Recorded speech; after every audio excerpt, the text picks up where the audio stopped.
Hello दोस्तों, स्वागत है आपका अपने YouTube channel only study centre 2.0 में।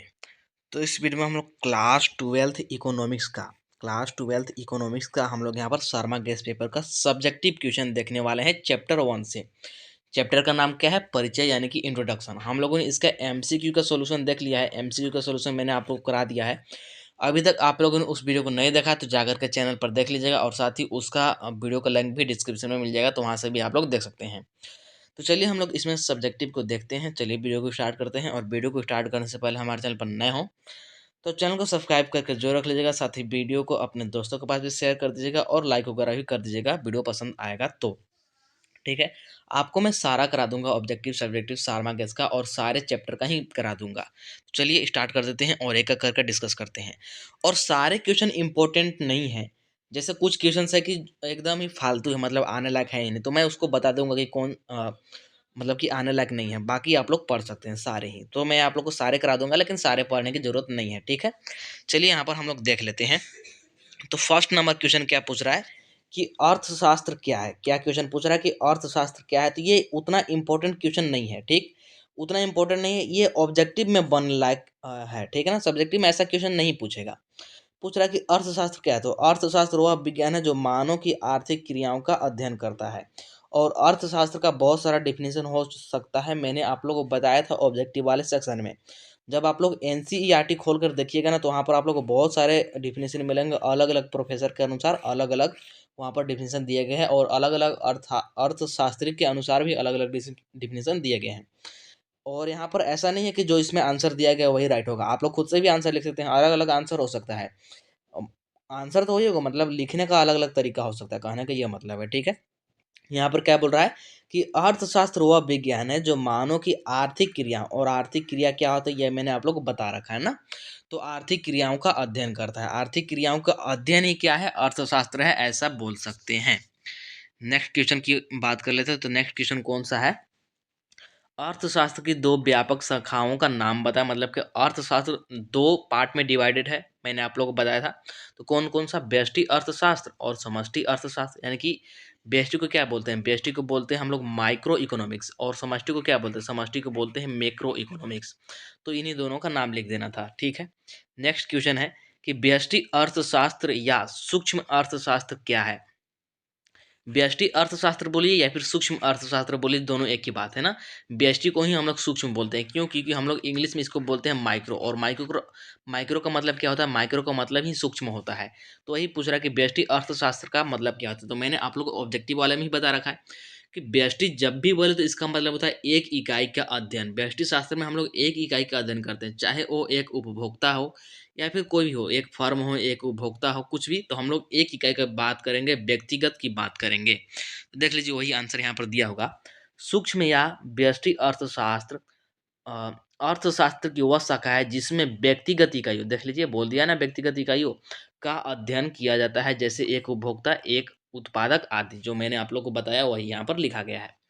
नेक्स्ट क्वेश्चन है कि व्यष्टि अर्थशास्त्र क्या है, व्हाट इज मैक्रो इकोनॉमिक्स, वही यहाँ पर बताया गया है। अथवा अथवा में करके दिया कि सूक्ष्म अर्थशास्त्र को कीमत सिद्धांत भी कहा जाता है। ठीक है, कहा जाता है, तो क्यों कहा जाता है ये मतलब बताना है। तो वही बात फिर से लिखेंगे, वही पूछ रहा है। तो व्यष्टि अर्थशास्त्र के अंतर्गत व्यक्तिगत इकाइयों के आर्थिक गतिविधियों का अध्ययन किया जाता है। अर्थशास्त्र की इस शाखा में कीमत, कीमत का निर्धारण तथा कीमत के प्रभाव संबंधी तथ्यों की विवेचना की जाती है। चूंकि व्यष्टि अर्थशास्त्र कीमत संबंधी है, अतः इसे कीमत सिद्धांत के नाम से जाना जाता है। तो व्यष्टि अर्थशास्त्र किससे रिलेटेड है? कीमत संबंधी है, इसीलिए इसको क्या बोला जाता है? कीमत सिद्धांत बोला जाता है। व्यष्टि अर्थशास्त्र को समझ गए हैं। इसके बाद नेक्स्ट क्वेश्चन क्या है? अर्थशास्त्र का विषय क्षेत्र है। अर्थशास्त्र का विषय क्षेत्र क्या है बताना है। तो अर्थशास्त्र के अध्ययन क्षेत्र के अंतर्गत मानव की वे समस्त क्रियाएं आती है जिनका संबंध उत्पादन, विनिमय, वितरण तथा उपभोग से होता है। तो विषय क्षेत्र का मतलब है कहने का मतलब है कि जो अर्थशास्त्र है ना, ये किस किस सेक्टर से या फिर किस किस क्षेत्र से संबंधित है, सीधा सीधी इतना आप लोग समझिए। तो इसमें क्या क्या आता है? इसमें उत्पादन आता है, विनिमय आता है, वितरण आता है, उपभोग आता है। तो बस इसी को थोड़ा सा लैंग्वेज बनाकर लिख देंगे कि अर्थशास्त्र का अध्ययन के क्षेत्र के अंतर्गत मानव की वह समस्त क्रियाएं आती है। फिर इसको इसको इसको लिख देंगे, बस इतना ही करना था। आगे बढ़ते हैं, आगे देख लेते हैं नेक्स्ट क्वेश्चन कौन सा है। वो सभी अगर वो सब्जेक्टिव में आएंगे भी ना तो एक या फिर 2 नंबर वाले बनेंगे, ठीक। अदरवाइज वो ऑब्जेक्टिव में बन सकते हैं। थोड़ा सा बड़ा बड़ा वाला सब्जेक्टिव में बनेगा, जो कि अब आपके स्टार्ट होंगे, मतलब नीचे जैसे जैसे हम लोग जाएंगे बड़ा क्वेश्चन आप लोगों को देखने का मिलेगा। तो देख लीजिए नेक्स्ट क्वेश्चन क्या है कि आर्थिक क्रिया को स्पष्ट कीजिए। यह क्वेश्चन क्या है, यह क्वेश्चन इंपॉर्टेंट है और यह क्वेश्चन पूछा जा चुका है और ये पूछे जाने की भी संभावना है कि आर्थिक क्रिया किसे बोलते हैं, या फिर बोल देगा कि आर्थिक क्रिया को स्पष्ट करें, या फिर आर्थिक क्रिया से आप क्या समझते हैं। ठीक, तो कैसे उत्तर देंगे कि उन सभी क्रियाओं को आर्थिक क्रिया कहते हैं जिसका संबंध मानवीय आवश्यकताओं को संतुष्ट करने के लिए सीमित संसाधनों के उपयोग से होता है। तो देखिए अर्थशास्त्र में हम लोग सीमित संसाधन का बात हमेशा करते ही रहेंगे, तो इसलिए आप लोग सीमित संसाधन का बहुत जगह पर यूज कर सकते हैं। तो क्या बोल देंगे कि आर्थिक क्रिया क्या है, तो आर्थिक क्रिया उस क्रिया को बोलते हैं, या फिर आर्थिक क्रियाओं का संबंध उन क्रियाओं से है जिसका अ, जिसका संबंध मानवीय आवश्यकताओं, जो भी मानव की आवश्यकता है, ठीक, हमारे दैनिक जीवन में बहुत सारी आवश्यकता होती है, तो उन्हीं आवश्यकता की बात कर रहा है को संतुष्टि करने के लिए सीमित संसाधनों का उपयोग से होता है। मानव की जो आवश्यकता है उसको हम लोग संतुष्टि देंगे, और भी कैसे देंगे, तो जो हमारे पास साधन है और साधन सीमित है, तो उसी का हम लोग प्रयोग करके देंगे, ठीक है। यहाँ पर देख लीजिए कुछ प्रमुख आर्थिक क्रियाएं दिए गए हैं। प्रमुख आर्थिक क्रियाएं उत्पादन, उपभोग, विनिमय, निवेश आदि। कोई आवश्यक नहीं कि सभी आर्थिक क्रियाएं आय का सृजन करती हो। जैसे उपभोग एक प्रमुख आर्थिक क्रिया है, लेकिन इससे आय का सृजन नहीं होता। यहाँ पर आप लोग को ये क्लियर कर दिया गया है कि जैसे हम लोग आर्थिक क्रिया की बात करेंगे तो जरूरी नहीं है कि उसमें क्या हो, अ, आय का ही सृजन हो, मतलब कि आय हमारा इनकम हो, कहने का मतलब ये है। जरूरी नहीं कि इनकम होगा ही। जैसे यहाँ पर एग्जाम्पल भी दिया गया कि उपभोग एक प्रमुख आर्थिक क्रिया है, लेकिन इससे आय का सृजन नहीं होता, मतलब कि इनकम नहीं आता है। तो यहाँ पर ये भी बता दिया गया है ना, तो इस प्रकार से उत्तर दे सकते हैं। और आप लोग खुद से भी कुछ ऐड करना चाहें तो यहाँ पर ऐड कर सकते हैं। ठीक, ऐसा नहीं कि यहाँ पर ये मतलब जो दे दिया वही रामबाण हो गया, यही आंसर होगा, ऐसा कुछ नहीं है। आगे बढ़ते हैं तो नेक्स्ट क्वेश्चन देख लीजिए क्या है। किन्हीं दो अर्थशास्त्रियों के नाम लिखे। किन्हीं दो अर्थशास्त्री के नाम लिखना है, तो बहुत सिंपल है, आप लोग जानते होंगे। एडम स्मिथ हो गए, अल्फ्रेड मार्शल हो गए, प्रोफेसर रॉबिन्स हो गए, बहुत सारे हैं। तो किन्हीं दो का नाम लिखा था, तो यहाँ पर एडम स्मिथ दिया गया, मार्शल दिया गया, प्रोफेसर रॉबिन्स दिया गया, तो यहाँ पर 3 का नाम लिख दिया है। और ये क्वेश्चन आने की संभावना एकदम नहीं है। ये क्वेश्चन मतलब उतना इंपॉर्टेंट नहीं है, तो इसको पढ़ने का कोई उतना ज़्यादा मतलब है नहीं। नेक्स्ट देखिएगा, आदम स्मिथ यहाँ पर दे दिया है। आदम स्मिथ नहीं होगा, ये होगा एडम स्मिथ। एडम स्मिथ ना, कि अर्थशास्त्र की परिभाषा दीजिए। तो यह यहाँ पर क्या बोल रहा है कि मतलब जो एडम स्मिथ ने अर्थशास्त्र की परिभाषा बोला है ना, वो लिखने के लिए बोल रहा है। अथवा में क्या पूछ रहा है कि अर्थशास्त्र की धन संबंधी परिभाषा क्या है। तो अर्थशास्त्र की जो धन संबंधी परिभाषा है ये किसने दिया था, तो ये दिया था एडम स्मिथ ने। ये ऑब्जेक्टिव में पूछा जाता है, ठीक। और वही यहाँ पर सब्जेक्टिव में बोल दिया कि जो धन संबंधी परिभाषा है ना, उस परिभाषा को ही लिखिए, ऐसा बोल रहा है। और ये भी उतना इंपॉर्टेंट क्वेश्चन नहीं है, ऐसा आपको मतलब नहीं बोलेगा कि इससे रिलेटेड ही परिभाषा लिखिए, लेकिन यहाँ पर बोल रहा है तो हम लोग इसका आंसर देख लेते हैं। देख लीजिए, प्रसिद्ध अर्थशास्त्री एडम स्मिथ ने अपनी पुस्तक, इनका पुस्तक कौन था ये हम लोगों ने ऑब्जेक्टिव वाले में भी देखा है, an inquiry into the nature and causes of wealth of nations में अर्थशास्त्र की परिभाषा देते हुए कहा है, अर्थशास्त्र राष्ट्रों की संपत्ति की प्रकृति तथा उसके कारणों की खोज से संबंधित विज्ञान है।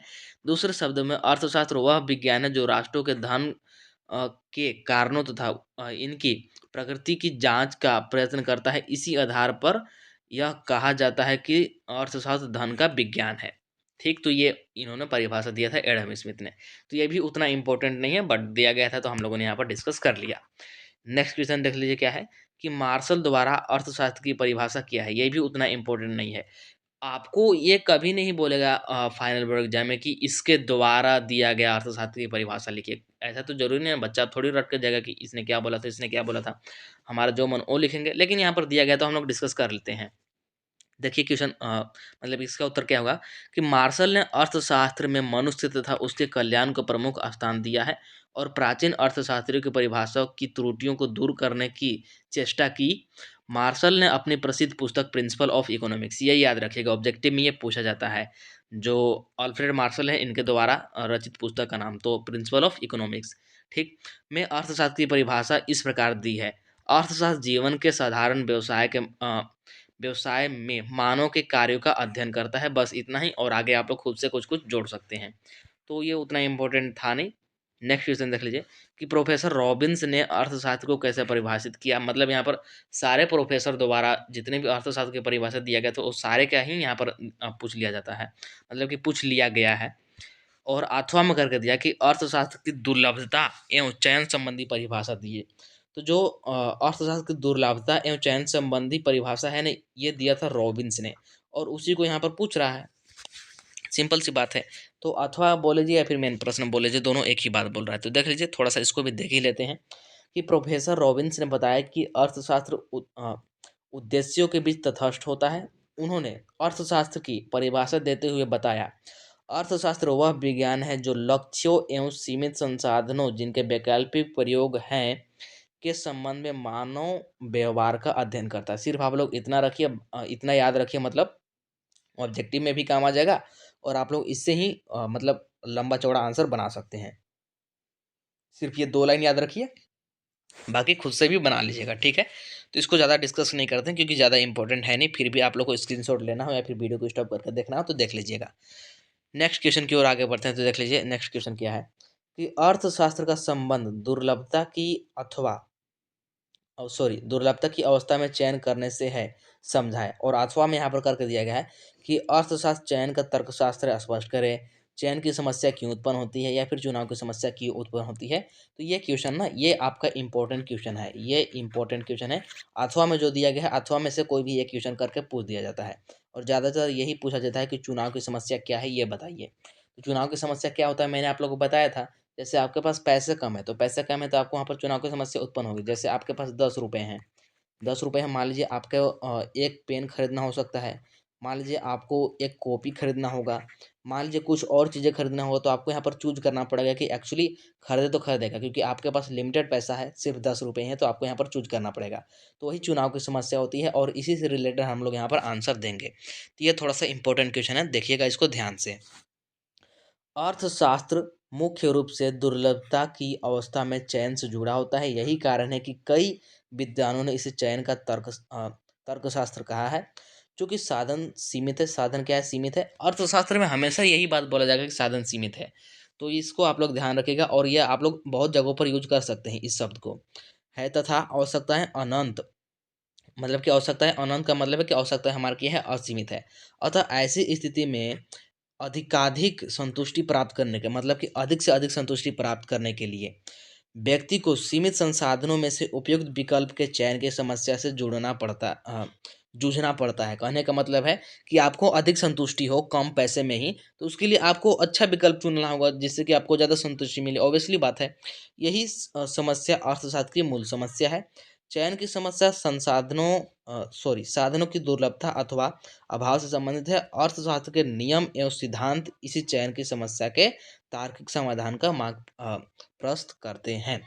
तो ये मैंने आप लोग को मोटा मोटी पूरा समझा दिया, एक एक वर्ड को भी समझा दिया। आप लोग खुद से भी आंसर बना सकते हैं, ऐसा आप लोग को सेम टू सेम लिखने की जरूरत नहीं है।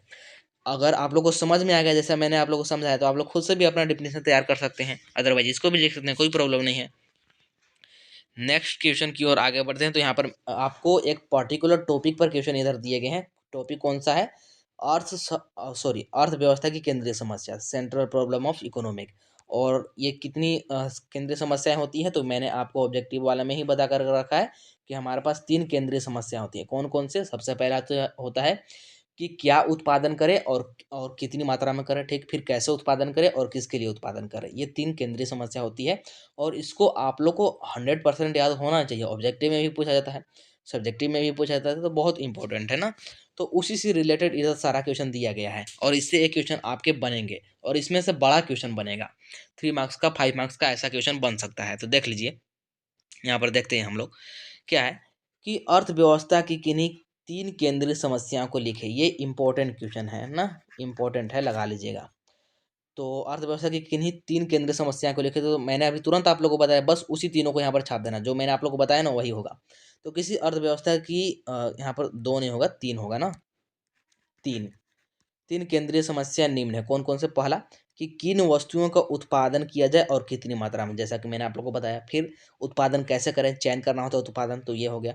फिर किसके लिए उत्पादन करें, कैटेगरी चूज करना होता है, मतलब कि कौन से वर्ग के लिए, मिडिल क्लास, लोअर क्लास या फिर अपर लोअर, तो ऐसे मतलब चूज करना होता है। तो ऑप्शन मतलब कि ये तीसरा का समस्या हो जाएगा। तो याद रखेंगे, ये तो सिर्फ मतलब बोल सकते हैं एक प्रकार से हेडिंग है, और इसमें हम लोग विस्तार से लिख सकते हैं कि एक्चुअली इसमें होता क्या है। तो वो आपके 5 मार्क्स में बनेंगे। ये तो आपके 2 मार्क्स में बन सकते हैं, लेकिन वो जब विस्तार में पूछेगा ना तो 5 मार्क्स में बनेंगे। देख लीजिए आगे क्या है, कि किसी अर्थव्यवस्था की केंद्रीय समस्या कौन सी है, ये क्यों उत्पन्न होती है। अथवा में करके दिया गया है, ठीक। अथवा में बोल सकते हैं यहाँ पर जो नीचे प्रश्न दिया गया है, कि किसी अर्थव्यवस्था की किन्हीं 3 केंद्रीय समस्याओं का उल्लेख करें। ऐसा बोल दे कि किसी अर्थव्यवस्था की किन्हीं केंद्रीय समस्या 3 केंद्रीय समस्याओं का उल्लेख करें, या फिर कौन कौन सी केंद्रीय समस्या होती है और ये क्यों उत्पन्न होती है। तो ये 5 मार्क्स में क्वेश्चन बनेगा, और क्वेश्चन बहुत ही ज़्यादा इंपॉर्टेंट है। सबसे पहले ही मैं आप लोग को बता दूं, यहाँ से आपके 5 मार्क्स का बन सकता है। तो ये इंपॉर्टेंट क्वेश्चन है, तो इसको हम लोग समझ लेते हैं अच्छे प्रकार से। ठीक, दोनों सेम ही बात बोल रहा है, कि जो 3 केंद्रीय समस्या होती है ना, इसका व्याख्या करना है, उल्लेख करना है अच्छे प्रकार से।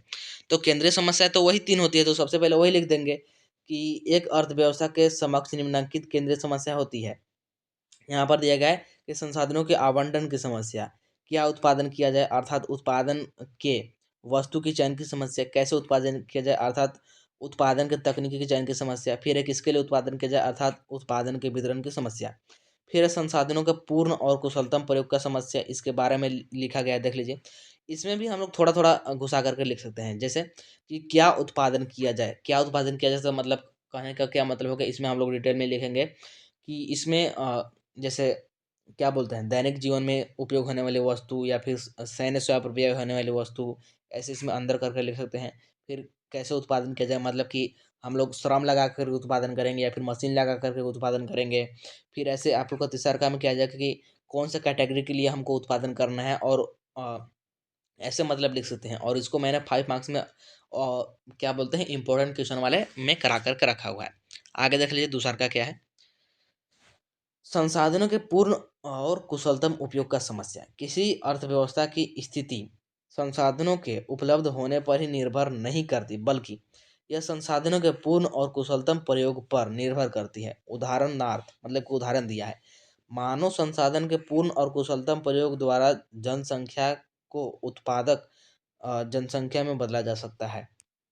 फिर आगे है कि संसाधनों के विकास की समस्या। फिर संसाधन का विकास की समस्या क्या क्या हो सकता है, कि संसाधनों के विकास की प्रक्रिया को गति देना अर्थव्यवस्था की एक मुख्य समस्या है। ठीक, गति देना।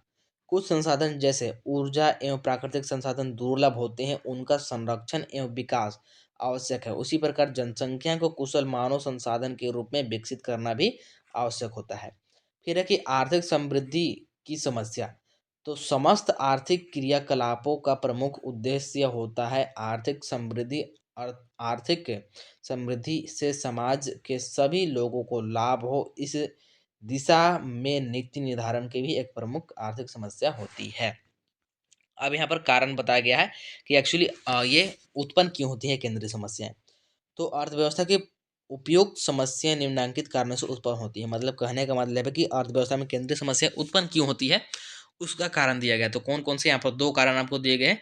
आवश्यकताओं की तुलना में संसाधनों का सीमित होना। ठीक, संसाधन सीमित है, जितनी हमारी आवश्यकता है उससे उसके तुलना में कम हमारे पास साधन है। फिर है कि संसाधनों का वैकल्पिक प्रयोग वैकल्पिक प्रयोग तथा उपयुक्त चयन। तो ये 2 कारण थे। अब आगे बढ़ते हैं, तो नेक्स्ट क्वेश्चन देख लीजिए क्या है, कि क्या पूछ रहा है, अर्थव्यवस्था की किसी एक केंद्रीय समस्या की व्याख्या कीजिए। क्या बोल रहा है कि अर्थव्यवस्था की किसी एक केंद्रीय समस्या का व्याख्या करना है। अर्थव्यवस्था की 3 केंद्रीय समस्या होती है, उनमें से आपको जो अच्छा लगे एक को उठा करके उसका एक्सप्लेनेशन कर दीजिए। सिंपल सा बात ये बोल रहा है, ठीक है। और ये क्वेश्चन आपके 2 मार्क्स या फिर 3 मार्क्स में बन सकते हैं, तो ये भी इम्पोर्टेंट है। क्या बोल रहा है, तो इसने देख लीजिए यहाँ पर ये किसको उठाया, कि क्या उत्पादन करे और किस मात्रा में। मतलब कि इसने पहला केंद्रीय समस्या उठा लिया और उसके बारे में एक्सप्लेनेशन कर रहा है कि साधन सीमित और दुर्लभ है, अतः उनके अनेक वैकल्पिक प्रयोग किए जा सकते हैं। ऐसी स्थिति में क्या और किस मात्रा में उत्पादन किया जाए, यह एक प्रमुख आर्थिक समस्या है। आप लोग चाहे तो दूसरा वाला एक्सप्लेन कर दीजिएगा, तीसरा वाला एक्सप्लेन कर दीजिएगा, मतलब कि कैसे उत्पादन करें या फिर किसके लिए उत्पादन करें, ये आप पे डिपेंडेंट है। आप लोग जो चाहे एक्सप्लेन कर सकते हैं, मैंने सारे ही बता रखा है और अभी हम लोगों ने डिस्कस किया। नेक्स्ट क्वेश्चन की ओर पढ़ते हैं कि आर्थिक समस्या क्या है। आर्थिक समस्या क्या है बताना है, ठीक। और फिर क्या बोल रहा है कि अर्थव्यवस्था में संसाधनों के आवंटन से संबंधित समस्याएं क्यों उत्पन्न होती है, और अथवा में क्या क्या करके दिया गया देखिए। सीमितता और चयन साथ साथ चलते हैं, व्याख्या करें। आर्थिक समस्या क्या है, यह क्यों उत्पन्न होती है, तो ये इम्पोर्टेंट है। और मैं आप लोगों को बता दूं ये इम्पोर्टेंट है, सबसे पहले ये तो बता देता हूँ। और ये आपको जो अथवा में करके दिया गया है, या फिर ये जो 3 प्रश्न दिए गए ना, इनमें से कौन सा पूछ लिया जाता है कि आर्थिक समस्या क्या है, यह उत्पन्न क्यों होती है, ये ज़्यादातर पूछा जाता है। और हो सकता है कि इसके बदले में ये दोनों पूछ ले, तो दोनों पूछे तो भी वही बात बोलेंगे ना। देखिए इसका आंसर कैसे होगा। सबसे पहले हम लोग बताएंगे कि आर्थिक समस्या क्या है, आर्थिक समस्या का मतलब क्या होता है। तो मैंने आप लोग को बता रखा कि आर्थिक समस्या मूल रूप से क्या है, चुनाव की समस्या है। तो वही यहाँ पर बात लिखेंगे कि असीमित आवश्यकताओं की पूर्ति करने के लिए सीमित संसाधनों के प्रयोग से उत्पन्न चयन की समस्या को आर्थिक समस्या कहते हैं। देख लीजिए, बोल दिया ना चयन की समस्या, तो मैंने आप लोग को बताया था कि आर्थिक समस्या मूल रूप से चुनाव की समस्या है। आप लोग ऐसे भी लिख सकते हैं, सीमितता और चयन साथ साथ चलते हैं, ऐसे में संसाधनों की कुशलतम आवंटन की समस्या प्रमुख आर्थिक कारण है। संसाधनों के आवंटन से संबंधित समस्याएं उत्पन्न होने के कारण निम्नलिखित कारण आप लोग को दिए गए हैं, पॉइंट बना करके। पहला कि क्या उत्पादन किया जाए, व्हाट टू प्रोड्यूस, मतलब आवश्यकताएं अनंत है, ठीक। बहुत सारे लोगों का बहुत सारा डिमांड है, ठीक, तो आवश्यकता तो बहुत होगा ही। संसाधनों की सीमित उपलब्धता के कारण उनमें से किन आवश्यकताओं की पूर्ति के लिए क्या उत्पादन किया जाए के चयन की समस्या उत्पन्न होती है, ठीक। तो पहले ये समस्या हो गया। फिर आगे आगे है कि कैसे उत्पादन किया जाए, हाउ टू प्रोड्यूस। तो मैंने आप लोग को बता रखा है कि हम लोग यहाँ पर चयन करते हैं लागत और आगत के दृष्टिकोण से उत्पादन के तकनीकी का चयन कैसे उत्पादन किया जाए की समस्या को जन्म देता है, और यह श्रम तथा पूंजी के तर्क संगत प्रयोग की समस्या हो गई। ऐसे आप लोगों को समझ नहीं आया तो समझिए, मैं समझा रहा हूँ। कैसे उत्पादन किया जाए, इस समस्या का क्या मतलब है कि मान लीजिए आपको कुछ उत्पादन करना है। जैसे मान लीजिए आपके पास कोई फैक्ट्री है। मान लीजिए हम लोग स्टूडेंट हैं, तो मैं आप लोग को पेन लेकर के समझाता हूँ। मान लीजिए आपके पास पेन का फैक्ट्री है, ठीक। पेन का फैक्ट्री है, तो आप लोग यहाँ पर सोचेंगे कि कैसे मैं पेन का उत्पादन करूँ, श्रम लगा दूँ, मतलब कि लोगों द्वारा क्रम, या फिर मशीन लगा दूँ, ठीक। तो उसमें आप लोग क्या देखेंगे कि किस में मेरा पैसा कम लग रहा है, ये देखेंगे। तो यहाँ पर इसमें हम लोग ये भी लिख सकते हैं कि उत्पादनकर्ता उसी चयन का मतलब कि उसी उत्पादन विधि का चयन करेगा जिसमें कि उसको लागत कम लगे और लाभ ज़्यादा मिले। हाँ, क्योंकि ऑब्वियसली बात है, उसको ज़्यादा से ज़्यादा लाभ कमाना है, तो देखेगा कि मेरा लागत कहाँ पर कम लग रहा है और कहाँ जिससे कि वो अधिक से अधिक लाभ कमा सके। तो इस बात का भी इसमें ध्यान रखा जाता है ना। तो यही बात मतलब है, तो समझ गए। इसके बाद नेक्स्ट है कि किसके लिए कितना उत्पादन किया जाए की समस्या। फिर तीसरा का समस्या आएगा कि किसके लिए उत्पादन करें, तो यहाँ पर कैटेगरी चूज करना होता है। जैसे आप लोग समझिए, हमारे अर्थव्यवस्था में या फिर हमारे अगल बगल 3 प्रकार के मतलब लोग रहते हैं। जैसे मैं आपको समझाता हूँ। मान लीजिए एक गरीब लोग हैं, ठीक, एक गरीब लोग हैं और एक मिडिल क्लास, मतलब बोल सकते हैं इसको सामान्य लोग, ठीक, सामान्य लोग, और एक बोल सकते हैं उच्च कैटेगरी के, ठीक, मतलब कि अमीर लोग। तो अब हमको मान लीजिए कपड़ा हमको उत्पादन करना है, कपड़ा का उत्पादन करना है, तो हमको सोचना पड़ेगा ना कि किसके लिए उत्पादन करें। गरीब के लिए करेंगे तो सस्ती वाले करेंगे, क्योंकि गरीब ज़्यादा महंगा खरीदेगा नहीं। और फिर सामान्य व्यक्ति के लिए करेंगे तो यहाँ पर सामान्य पैसा वाला ही करेंगे, ठीक, ना ज़्यादा सस्ती हो ना ज़्यादा महंगा हो। और उच्च वर्ग के लिए करेंगे तो फिर वहाँ पर मैक्सिमम जितना हो महँगा बन सकता है उतना महँगा बनाएँगे। तो हम लोग कैटेगरी को देखकर ही यहाँ पर क्या करते हैं, ये करते हैं। तो यही होता है तीसरी समस्या कि किसके लिए कितना उत्पादन करें। तो इसमें यही बात हम लोग लिख देंगे। देख लीजिए कि किसके लिए उत्पादन किया जाए की समस्या उपभोक्ता के चयन की समस्या है। किस आय वर्ग के, आय वर्ग का मतलब वही हो गया। आय वर्ग का मतलब पैसा से ही तो हम लोग डिसाइड करते हैं कि कौन गरीब है, कौन सामान्य वर्ग है, कौन उच्च वर्ग है, के लिए क्या चीज़ उत्पादित की जाए। उत्पादित वस्तुओं का वितरण किन किन वर्गों के बीच किया जाए, एक ये केंद्रीय आर्थिक समस्या है। तो वही बात बोला गया। आगे बढ़ते हैं, तो आगे देख लीजिए, केंद्रीय समस्या क्या उत्पन्न किया जाए समझाइए। मतलब 3 केंद्रीय समस्या होती है, उसमें से एक ये केंद्रीय समस्या बोल दिया कि क्या उत्पादन किया जाए, क्या उत्पादन किया जाए। ये जो हमारा केंद्रीय समस्या है, ये कौन सा केंद्रीय समस्या है, फर्स्ट, सेकंड या फिर थर्ड, ये बताइए। तो मैंने यहाँ पर एक्चुअली सीरीज इसको बना रखा है, ठीक है ना। तो आप लोग फर्स्ट, सेकंड, थर्ड ऐसे भी याद रख सकते हैं। तो क्या उत्पादन किया जाए बोल रहा है, तो ये हमारा कौन सा है, फर्स्ट वाला है। तो इसको हमको समझाना है। यह यहाँ पर खुद ये बोल रहा है कि समझाइए क्या होता है। तो ये मैंने आप लोग को बता रखा है ऑलरेडी, लेकिन फिर भी मैं यहाँ पर बता देता हूँ, पूछ दिया है तो चलिए हम लोग देख लेते हैं। क्या उत्पादन उत्पादन किया जाए, व्हाट टू प्रोड्यूस। देखिएगा, संसाधनों की सीमित उपलब्धता के कारण क्या उत्पादन किया जाए की समस्या उत्पन्न होती है। यह समस्या वस्तुओं तथा सेवाओं के वस्तु तथा सेवाओं दोनों के संदर्भ में उत्पन्न होती है। उदाहरणार्थ मतलब को उदाहरण दिया है, माना कि हमारे पास 5 करोड़ रुपए हैं। हमारे पास तो नहीं है, उसके पास होगा तो अलग बात है। इससे हम प्रतिरक्षा के लिए तोपे भी बना सकते हैं और जनता के लिए ब्रेड भी बना सकते हैं। देश को दोनों की आवश्यकता होती है। दोनों का उत्पादन एक साथ बाजार मात्रा में तो नहीं किया जा सकता है, क्योंकि संसाधन सीमित है। अतः हमारे सामने दोनों में से एक के चयन की समस्या उत्पन्न होती है, अर्थात दोनों में से क्या उत्पादन किया जाए। तो इसने खुद ही एग्जाम्पल दे करके समझा दिया, तो मैं क्या ही समझाऊं मतलब। तो ठीक यही बात यहाँ पर बोल रहा है। उत्पादन की मतलब यहाँ पर क्या आ जाता है, समस्या आ जाता है कि क्या उत्पादन करे एक्चुअली। तो यहाँ पर ये कंप्लीट होता है। अब देख लीजिए नेक्स्ट टॉपिक है यहाँ पर उत्पादन संभावना वक्र, जो कि होता है पीपीसी, प्रोडक्शन पॉसिबिलिटी कर्व। तो इससे रिलेटेड क्वेश्चन अब आपको यहाँ पर मिलेगा, और इससे रिलेटेड क्वेश्चन भी एक आपके फाइनल बोर्ड एग्जाम में रहेगा। 3 मार्क्स का पूछेगा या फिर 5 मार्क्स का यहाँ से पूछ सकता है। 5 मार्क्स का पूछेगा तो उसमें आप लोगों को ग्राफ बनाना होगा, ग्राफ की मदद से समझाना होगा। और 3 मार्क्स वाले में ऐसे भी समझा सकते हैं, ग्राफ जरूरी नहीं है। तो देख लीजिए, तो यहाँ पर देखते हैं पहला प्रश्न इसमें क्या है कि उत्पादन संभावना वक्र को सदोहारण समझाया, मतलब कि उत्पादन संभावना वक्र को उदाहरण के साथ समझाना है। ये क्या होता है, तो ये इम्पोर्टेंट है किसके लिए, 3 मार्क्स वाले क्वेश्चन के लिए इम्पोर्टेंट है, और ये पूछा भी जा चुका है। ठीक, तो ये बहुत ही ज़्यादा इंपॉर्टेंट है, तो समझिएगा। हम लोग यहाँ पर समझते हैं क्या बोल रहा है कि जो प्रोडक्शन पॉसिबिलिटी कर्व है कि पीपीसी, इसको एक्सप्लेन करना है एग्जांपल के साथ। तो समझिए कैसे हम लोग करते हैं यहाँ पर। अथवा में भी दिया गया है कि उत्पादन संभावना वक्र की परिभाषा लिखे, उत्पादन संभावना वक्र क्या है व्याख्या करो, वही बात है अथवा में भी। तो देखिए इसका उत्तर, उत्पादन संभावना वक्र क्या है, सॉरी, किसी अर्थव्यवस्था में उपलब्ध संसाधनों के अंतर्गत दो भिन्न वस्तुओं के उत्पादन की संभावनाओं को प्रदर्शित करने वाले वक्र को उत्पादन संभावना वक्र के नाम से जाना जाता है। कहने का क्या मतलब है, उत्पादन संभावना वक्र हमेशा दो वस्तुओं के संयोग को दर्शाती है। जैसे दो वस्तु है तो उससे कितने मैक्सिमम संयोग बन सकते हैं, उस संयोग को यह क्या करता है, दर्शाता है। जब हम लोग उसको ग्राफ बनाते हैं तो उसी को हम लोग क्या बोलते हैं, उत्पादन संभावना वक्र बोलते हैं। आगे बात करते हैं। उत्पादन संभावना वक्र यह बताता है कि जब संसाधनों का अधिकतम प्रयोग एक वस्तु के उत्पादन में किया जाता है तो दूसरी वस्तु के उत्पादन में संसाधनों की कमी के कारण कमी आती है। कहने का मतलब है उत्पादन संभावना वक्र हमको बताता क्या है, अब ये समझिए। जैसे आपके पास दो वस्तु है, जैसा कि मैंने आप लोग को सबसे पहले ही बताया कि उत्पादन संभावना वक्र हमेशा दो वस्तुओं का संयोग दिखाएगा। दो से कम नहीं, लेकिन दो से अधिक वस्तु का संयोग दिखा सकता है। कम से कम दो, ठीक। तो मान लीजिए दो वस्तु है, ठीक, दो वस्तु है। तो मान लीजिए आप लोग पहला वस्तु का उपयोग बढ़ा रहे हैं, ठीक।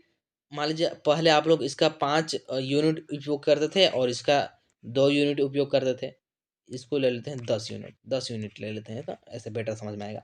तो मान लीजिए आप लोग को मान लीजिए पहला वाला वस्तु का आप लोग उपभोग बढ़ा रहे हैं, 5 से हम लोग मान लीजिए इसको 7 कर देते रहे, तो ये आपको दूसरका वाला घटाना पड़ेगा। दूसरका वाला घटाना पड़ेगा क्योंकि हमारे पास साधन क्या है, सीमित है। तो इसलिए दूसरका वाला आपको 10 से हो सकता है 5 करना पड़े, 4 करना पड़े। तो वही बात यहाँ पर बोला गया है ना, वही बात यहाँ पर ये बोला गया है। आगे बढ़ते हैं, आगे क्या है देखिए। अब यहाँ पर एग्जाम्पल मतलब दे रहा है, आप लोग खुद से भी एग्जाम्पल दे सकते हैं। जैसे यहाँ पर दिया है, माना कि एक फर्म क्रिकेट के बल्ले और साड़ियों का उत्पादन कर रहा है। जब क्रिकेट के बल्लों के उत्पादन में अधिकतम साधन को लगाया जाता है, स्वाभाविक रूप से साड़ियों के उत्पादन में साधनों की कमी होगी। जैसा कि मैंने आप लोगों को बताया कि एक को बढ़ाएंगे तो दूसरा का घटेगा ही घटेगा, ऑब्वियसली बात है, क्योंकि हमारे पास साधन सीमित है। अतः क्रिकेट के बल्लों का उत्पादन ज़्यादा होगा तथा साड़ियाँ का कम।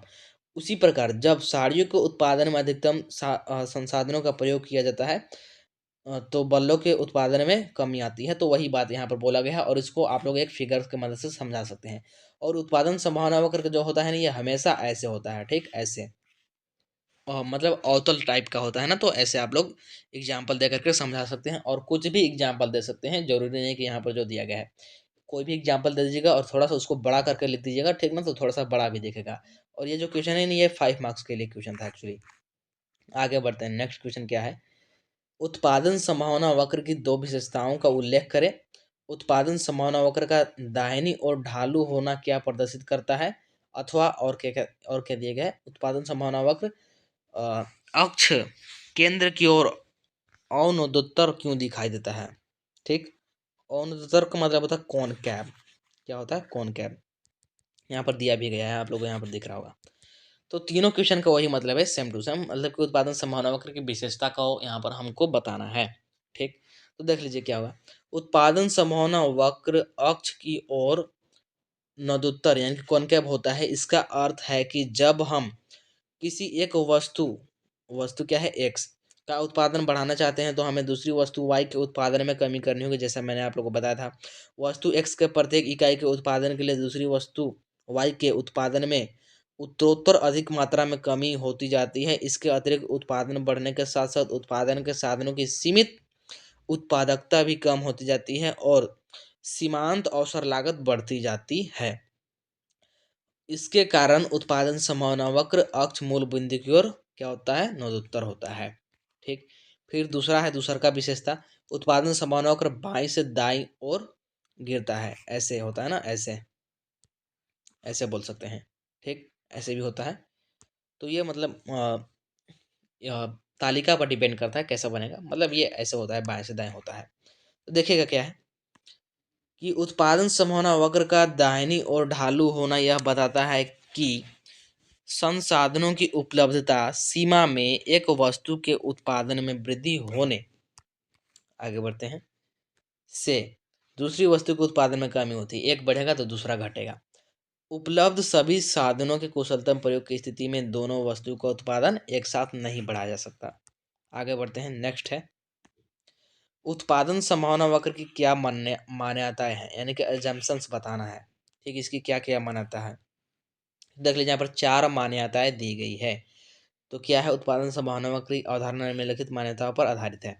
उत्पादन साधनों की स्थिर एवं सीमित मात्रा, उपलब्ध साधनों का पूर्ण एवं कुशलतम उपयोग, उत्पादन की तकनीकी स्थिर है अर्थात उसमें कोई परिवर्तन नहीं हो रहा है, दो वस्तुओं के संदर्भ में उत्पादन एवं अवसर लागत का आकलन किया जाता है। ये इसकी क्या है, मान्यताएं हैं, यानी कि जम्पशंस है। आगे है, उत्पादन संभावना वक्र क्या दर्शाता है, ये भी इम्पोर्टेंट है। ठीक, और हम लोगों ने जो ऊपर देखा ना, उसी से भी इसका आंसर लिखा जा सकता है। उत्पादन संभावना वक्र संसाधनों के आवंटन की आर्थिक समस्या को दर्शाता है। यह दो भिन्न वस्तुओं के उत्पादन के सभी ऐसे संभव संयोगों को दर्शाता है जो एक अर्थव्यवस्था अपने उपलब्ध संसाधनों तथा तकनीकी के पूर्ण कुशलतम उपयोग से उत्पादित कर सकती है। मैंने आप लोग को बताया था कि हमेशा दो वस्तुओं का क्या संयोग को दर्शाती है, तो बस वही थोड़ा सा लिखा गया है। नेक्स्ट टॉपिक पर है, कौन सा है हमारा, अवसर लागत, यानी कि ओसी इसको बोलते हैं। क्या, अपॉर्चुनिटी कॉस्ट बोलते हैं ना। तो देखिए यहाँ पर क्या क्या पूछा गया क्वेश्चन, इस पर न्यूमेरिकल भी बनते हैं, इस पर न्यूमेरिकल भी बनते हैं। तो क्या है कि अवसर लागत की परिभाषा करे या फिर परिभाषा दे, एक उदाहरण द्वारा इसकी व्याख्या भी करे, अथवा अवसर लागत का अर्थ बताए। तो ये पूछ ले कि अवसर लागत क्या है, या फिर अवसर लागत से आप क्या समझते हैं, या फिर अवसर लागत की परिभाषा दे, तो सब एक ही बात है। तो क्या हम लोग उत्तर देंगे, देखिए अवसर लागत क्या होता है। अवसर लागत मैंने आप लोग को समझा रखा है ऑब्जेक्टिव वाला क्वेश्चन में, बार बार समझाऊंगा तो फिर इसका कोई मतलब है नहीं, आप लोग को याद करना होगा अवसर लागत का मतलब क्या होता है। देख लीजिए यहाँ पर हम लोग आंसर देखते हैं। अवसर लागत उपलब्ध विकल्पों में सर्वाधिक निकटतम संभव विकल्प की लागत होती है। इसका क्या मतलब है, यहाँ पर नहीं समझ आए तो मैं एक बार और समझाता हूँ, और क्वेश्चन आएगा बार बार तो समझाना ही पड़ेगा, ऑब्वियसली बात है। तो चलिए मैं समझा देता हूँ अवसर लागत क्या मतलब होता है, एग्जाम्पल से समझाता हूँ। जैसे अभी आप लोग कोई क्या कर रहे हैं, मान लीजिए कोई वर्क कर रहे हैं, कहीं पर वर्क कर रहे हैं और आपको 10,000 रुपये मंथली मिल रहा है, मतलब कि 10,000 रुपये मंथली आपको पे किया जाएगा। ठीक है, 10,000। और मान लीजिए आपको एक्सपीरियंस होता गया और आपके पास बहुत ज़्यादा एक्सपीरियंस आ गया, बहुत ज़्यादा अनुभव आ गया, तो कोई दूसरी कंपनी या फिर कोई दूसरा बोल सकते हैं कोई भी, ठीक है ना, वो आपको 20,000 देने के लिए तैयार है। तो ऑब्वियसली बात है, आप लोग इस वाले को छोड़ करके इसके पास जाएंगे क्योंकि आपको ज़्यादा मिल रहा है, तो 20,000 पर जाएंगे आप लोग। तो 20,000 के लिए आप लोग इस 10,000 वाले नौकरी को क्या किए, छोड़ दिए, इस 10,000 वाले वर्क को क्या किए, छोड़े, इसको छोड़े तभी तो यही मिला। तब तो ये 20,000 वाला मिला। तो यही बात है, जो हम लोग छोड़ के आए हैं ना, जो छोड़ के आए हैं इसी को हम लोग बोलते हैं अवसर लागत। ठीक, इसी को क्या बोलते हैं, अवसर लागत। तो बस यही बात है, वही बात यहाँ पर ये बोल रहा है। तो अब एक बार और पढ़ते हैं तो फिर आप लोगों को समझ में आ जाएगा। अवसर लागत उपलब्ध विकल्पों में सर्वाधिक निकटतम संभव विकल्प की लागत होती है। अवसर लागत का क्या आगे दिया है, अभिप्राय उपलब्ध विकल्प में से दूसरे सर्वश्रेष्ठ विकल्प का मूल्य है। वही बात है, जैसे मान लेते हैं एग्जाम्पल दिया गया है, एग्जाम्पल तो आप लोग खुद से भी एग्जाम्पल दे सकते हैं। ठीक, आप लोग जैसा एग्जाम्पल देना हो दे सकते हैं। तो बस इतना ही था फर्स्ट वाले चैप्टर में। ठीक, इतना में से ही आपके सारे क्वेश्चंस पूछे जाएंगे और ऑब्जेक्टिव तो मैंने ऑलरेडी कंप्लीट करा रखा है। इसके बाद मैं आप लोग का सेकेंड चैप्टर भी जल्द ही अपलोड कर दूंगा। ठीक है, सेकेंड चैप्टर जल्द ही अपलोड कर दूंगा। तो बस बने रहिएगा चैनल पर, चैनल को सब्सक्राइब वगैरह कर लीजिएगा और वीडियो को मैक्सिमम शेयर कर दीजिएगा ताकि मैक्सिमम स्टूडेंट जुड़ सके। ठीक है ना, मैक्सिमम स्टूडेंट जुड़ सके। क्योंकि आपको यहाँ पर सबसे बेस्ट कंटेंट दिया जा रहा है। ऐसा कंटेंट आप लोग को कहीं पर देखने को नहीं मिलेगा इतना एक्सप्लेनेशन के साथ। ठीक है, तो बस बने रहिए और मैक्सिमम स्टूडेंट को जोड़ते रहिए। आपको सारा कुछ करा दिया जाएगा, एक भी क्वेश्चन बाहर नहीं आएगा। चलिए मिलते हैं नेक्स्ट वीडियो में।